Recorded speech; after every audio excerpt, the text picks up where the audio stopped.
Ми продовжуємо робочий. We continue our working day at Ukraine Crisis Media Center, and now I give the floor first Deputy Head of Special Monitoring Mission of OSCE, Alexander Herg.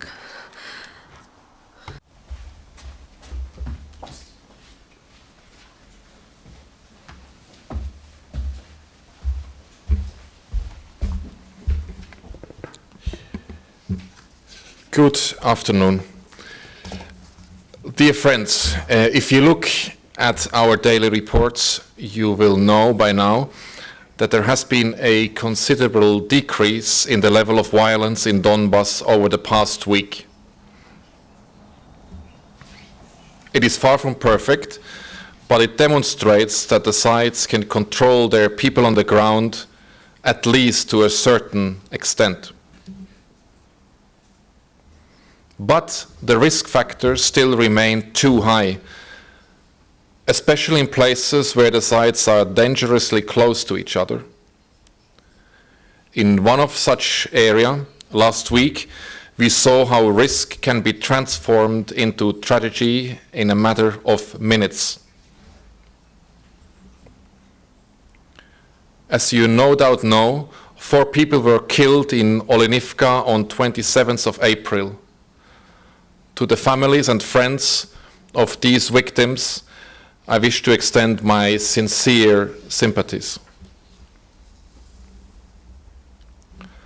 The Olenivka shelling incident is a stark reminder of the need for the sides to immediately show restraint, remove weapons from the security zone, and disengage.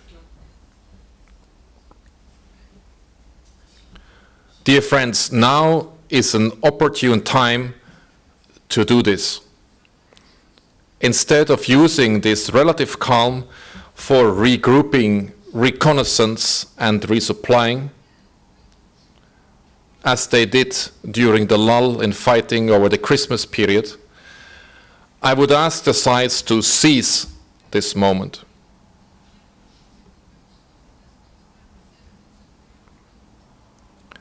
There exists now an opportunity to finally adhere to the commitments to withdraw the heavy weapons from the security zone.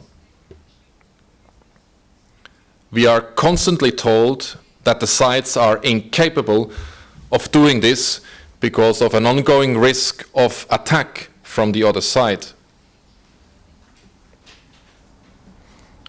That risk is clearly less now, and so, even using their own rationale, there is less need for such weapons. I urge the sides to seize this moment before it passes. When I see the so-called LPR bringing in heavy weapons into Luhansk city, I am, however, not entirely convinced that everyone understands the urgency involved here. Everyone has the right to express their cultural and historical heritage, particularly when it comes to marking the 9th of May Victory Day. Heavy weapons in the middle of a major city are not an honor. They are simply a violation of the Minsk Accords and a threat to the people living in that area. Equally, southeast of government-controlled Svetlodarsk, our unmanned aerial vehicles have been recording a large concentration of weaponry in violation of the Minsk agreements.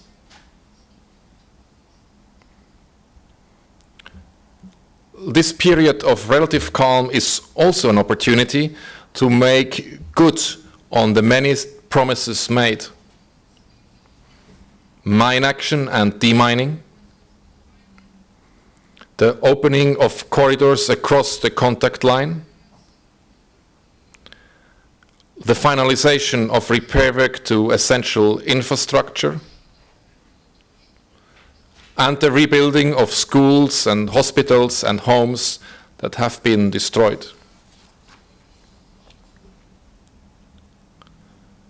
Just to take one example. We have been monitoring and facilitating repair work, and all too often have seen repair crews have had to suspend work due to nearby shelling.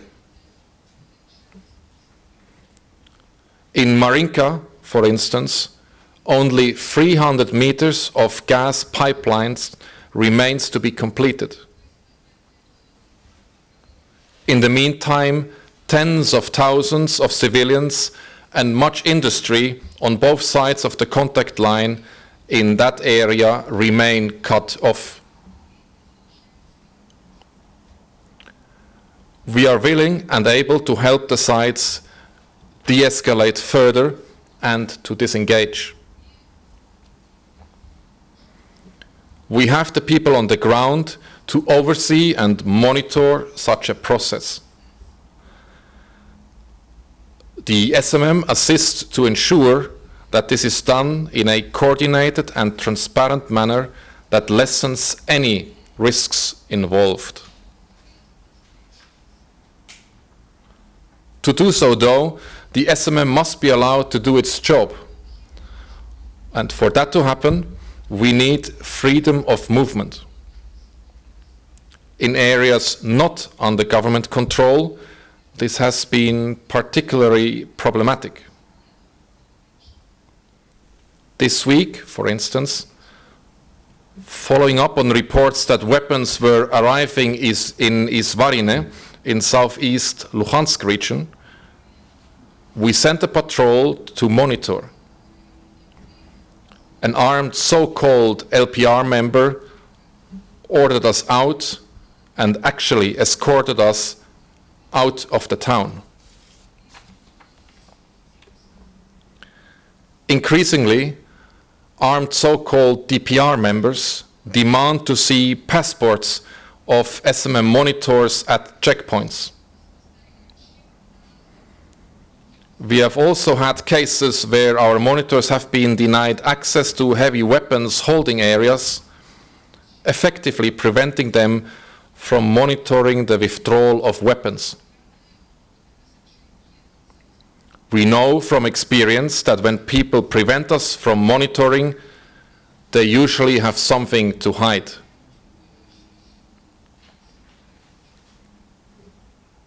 Those with responsibility for this know that this is happening. We report on it every day, yet they do nothing to stop it.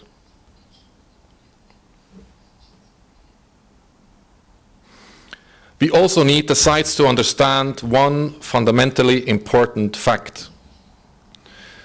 We are an unarmed civilian monitoring mission. Attacks and threats against the SMM will not be tolerated and need to be thoroughly examined. We are here to facilitate an end to the violence and restore stability and normalization. We are not a side in this conflict, and we do not take sides.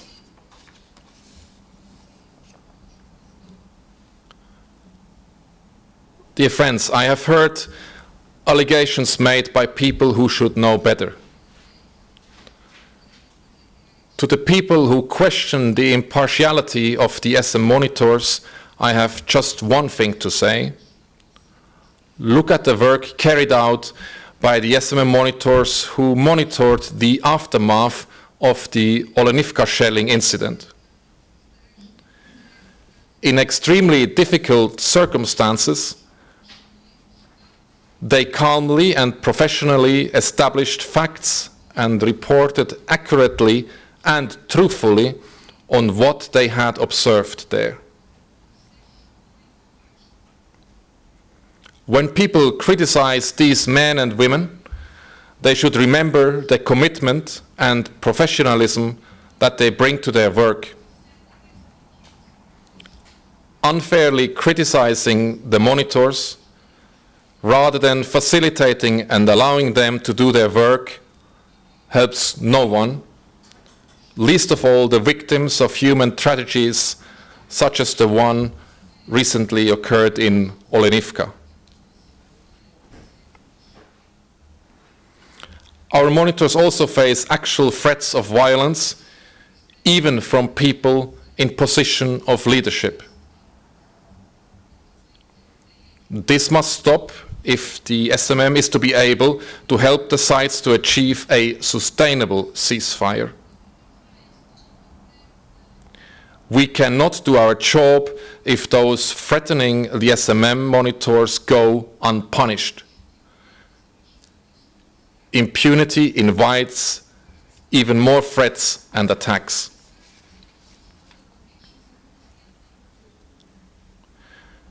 We have received promises that examinations into particular incidents would take place, but nothing more. We have yet to receive the results where the freedom of movement restrictions or threats. There must be follow-up, and those responsible must be held accountable.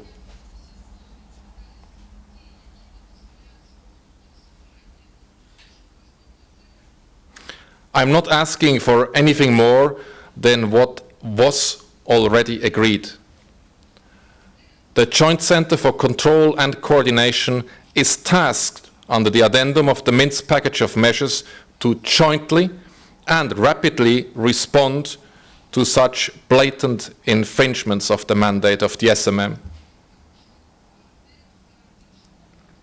The SMM's freedom of movement is also guaranteed under the Minsk Accords and indeed is allowed for in the mission's mandate, which has the political support of all 57 participating states.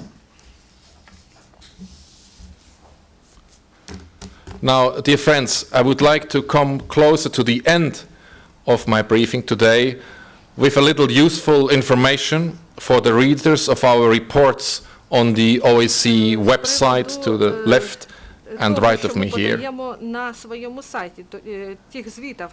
We understand that the navigation can be confusing, so let me and my colleagues here show you where you can find more information you might be interested in.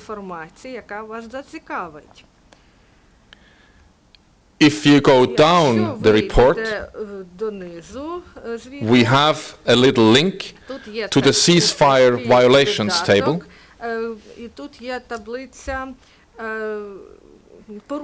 When you click on it, you will find a comprehensive account of every ceasefire violation recorded by the monitors on a particular day.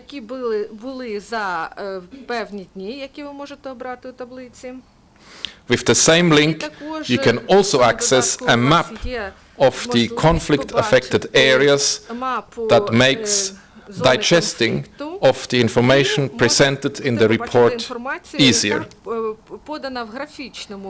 I hope this is useful. As usual, at the end of my statement, I would like to inform you about the latest mission numbers. As of today, the mission has 696 monitors, of whom 589 are deployed in the east. In addition, there are 301 Ukrainian colleagues and 85 other international staff working for the OSCE Special Monitoring Mission. Thank you for your attention, and I'm available to any question you may have. Thank you, Mr. Hook. Dear colleagues, are there any questions? Yeah, please. Radio Liberty, tell me please about DPR side, separatist side.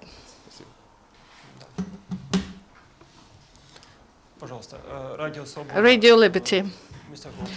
Mr. Herc, tell us please, what is the main reason if, for example, DPR members do not allow the mission to the sites that you are interested in? Thank you. A very important question. Дякую, дуже важливе запитання. While I do not want to speculate what their motivation is, спекулювати з приводу їх мотивації. it is very clear to us that if we can't see what they don't want us to see, we are not able to report of what is hidden from view. And it is also clear that this restriction is a double violation. It's a violation of Minsk, and it's a violation of our mandate. All of these restrictions are detailed at the end of our reports,